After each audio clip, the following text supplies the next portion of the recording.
கர்த்தருடைய பரிசுத்த நாமத்திற்கு மகிமை உண்டாவதாக. வெள்ளைப்போலம் என்கிற நிகழ்ச்சியின் வாயிலாக உங்களை சந்திப்பதில் மிகுந்த மகிழ்ச்சி. ஒரு வேத வசனம் வாசிக்க கேட்கலாம். என்னாகமம் 22ஆம் அதிகாரம் 13ஆம் வசனம்.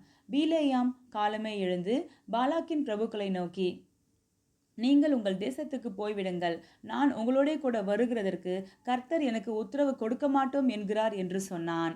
பாருங்க, இந்த வசனத்தின் பின்னணி நம்ம எல்லாருக்கும் நல்லாவே தெரியும். பீலேயாம் என்ற ஒரு தீர்க்கதரிசி இருக்கிறார். அவர் யாரை ஆசீர்வதிக்கிறாரோ அவங்க ஆசீர்வதிக்கப்பட்டிருப்பாங்கன்னோ, அவர் யாரை சபிக்கிறாங்களோ அவங்க சபிக்கப்பட்டிருப்பாங்கன்னோ பேர் வாங்கின ஒரு தீர்க்கதரிசி. இப்பொழுது இஸ்ரவேல் ஜனங்க மோவாபின் சமனான வெளியில பாளையம் இறங்கியிருக்கிறாங்க. அவங்கள பார்த்த பாலாக் ராஜா, மோவாபின் ராஜாவிற்கு பயம் வருகிறது. இந்த ஜனங்களை எப்படி மேற்கொள்றதுன்னு தெரியல. பீலேயாம் தீர்க்கதரிசி சபித்தா ஒருவேளை இந்த ஜனங்களை எளிதில் மேற்கொள்ளலாம் என்று சொல்லி பீலேயாம் தீர்க்கதரிசிக்கு கூலி கொடுக்க தன் பிரபுக்களை அனுப்பியிருக்கிறார் பாலாக் ராஜா. இப்போ அந்த பிரபுக்கள் பிலேயாமை அணுகும் பொழுது பிலேயாம் சொல்லுகிறார், இன்றிரவு காத்திருங்க, நான் கர்த்தரிடத்தை விசாரித்து விட்டு உங்களுக்கு பதில் சொல்லுகிறேன் என்று சொல்லி கர்த்தரும் வேண்டான்னு பதில் கொடுக்கிறார். அது ஆசீர்வதிக்கப்பட வேண்டிய ஜனம் என்று பதில் கொடுக்கிறார். அப்போ பீலேயாம் மறுநாள் காலமே எழுந்து அந்த பிரபுக்களுக்கு சொல்லுகிற பதில் தான் இந்த வார்த்தை. பாருங்க, அவர் என்ன சொல்றார் அப்படின்னா, உங்களோட கூட வருகிறதற்கு கர்த்தர் எனக்கு உத்தரவு கொடுக்க மாட்டோம் என்கிறார் அப்படின்றார். அதாவது ஆண்டவர் அனுமதி கொடுக்கலங்க அப்படின்றார். அவர் பேசும்பொழுது என்ன புரியுது தெரியுங்களா? ஆண்டவர் அனுமதி கொடுக்கல, அதனால நான் வரல. ஒருவேளை ஆண்டவர் அனுமதி கொடுத்தா வரத்துக்கு எனக்கு விருப்பம்தான். அதாவது பீலேயாம் என்ன பண்றார் அப்படின்னா, கர்த்தருக்கு விருப்பம் இல்லை, ஆனால் எனக்கு வர விருப்பம் இருக்குது. பை சான்ஸ் ஆண்டவர் எனக்கு மறுபடியும் பெர்மிஷன் கொடுத்தா நான் வரத்துக்கு ரெடியாக தான் இருக்கேன் அப்படின்ற மாதிரியான ஒரு இன்டென்ஷனை அங்கே தெரியப்படுத்துகிறார். பாருங்களேன், தனக்கு அப்படி ஒரு எண்ணம் இருக்கிறது, அப்படி ஒரு நோக்கம் இருக்கிறத தன் பேச்சிலேயே பீலேயாம் தெரியப்படுத்துறதை நீங்கள் பார்க்க முடியும். ஆனால் உண்மையில் இந்த பீலேயாம் எப்படி இருந்திருக்கணும் தெரியுங்களா? கர்த்தரை பிரத்யட்சமாய் தரிசிக்கிற, கர்த்தரத்தில் பிரத்யட்சமாய் பேசுகிற ஒரு அனுபவம் கொண்டவர் இந்த பீலேயாம் தீர்க்கதரிசி.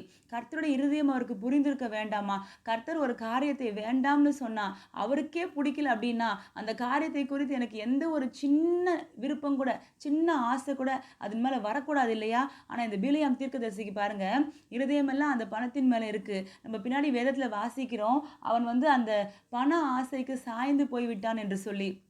அப்போ பீலேயாமுக்கு அந்த பணத்தின் மேல் ஒரு ஆசை வந்து விட்டது. ஆகையால கர்த்தருக்கு பிடிக்கலன்னா அது எனக்கும் பிடிக்கலன்ற மைண்ட் செட் அவருக்கு வரல. ஐயோ, நல்ல சான்ஸ் மிஸ் ஆயிடுச்சே, கர்த்தர் இதுல போய் வேண்டான்னு சொல்லிட்டாரே அப்படின்ற மாதிரி பீலேயாமின் இருதயம் போயிடுச்சு பாருங்களேன். அதன் விளைவு என்ன அப்படின்னா, அவர் பதில் சொல்லும் பொழுது எப்படி சொல்றாரு? கர்த்தர் அனுப்பலங்க அப்படின்னு சொல்லி அனுப்புறாரு. இந்த ஒரு வார்த்தைய இந்த பாலாக்கின் ஆட்கள் பிடித்து கொண்டு அடுத்து அடுத்து அடுத்து பீலேயாமை அவங்க அப்ரோச் பண்ணதை நம்ம பார்க்கிறோம். நீங்கள் பார்த்தீங்கன்னா செகண்ட் டைம் இன்னும் கனவான்களான பிரபுக்களை பாலாக் ராஜா அனுப்புகிறதை பார்க்கிறோம். அதுக்கப்புறம் பீலேயாம் நேர்லே போனதுக்கப்புறம் நிறைய இடத்துல மாற்றி மாற்றி டைரக்ஷனாக காட்டி கொடுப்பார் பாலாக் ராஜா. இங்கேருந்து சபிக்க முடியுமா பாரு, இங்கேருந்து சபிக்க முடியுமா பாருன்னு. இவ்வளோ காரியங்கள் நடக்க ரீசன் என்ன தெரியுமாங்க? இந்த பீலேயாம் தீர்க்கதரிசி கர்த்தருக்கு ஒரு காரியம் பிடிக்கலன்னா அது எனக்கு பிடிக்கல, என்னால் வர முடியாதுன்னு போல்டாக சொல்லலைங்க. அவர் என்ன சொல்கிறாருன்னா, கர்த்தர் அனுப்ப மாட்டேன்னு சொல்லிட்டார், அதனால் நான் வரமாட்டேன். நீ வீடு ஃபுல்லாக பொண்ணு கொடுத்தான்னா வெள்ளி கொடுத்தான்னா அதான் ஆண்டவர் வரலன்னு சொல்லிட்டாரே, அதனால் நான் வரல. அப்படிதான் அவர் நிற்கிறாருங்க. அவர் எப்படி ஆன்சர் பண்ணியிருக்கணும் தெரியுங்களா? கர்த்தர் எப்போ வேண்டாம்ப்பா அது எனக்கு பிடிக்காது அப்படின்னு சொன்னாரோ, அப்போ பீலேயாம் தனக்குள்ளேயும் ஐயோ இந்த விஷயம் அருவருப்புன்னு யோசித்துருக்கணுங்க.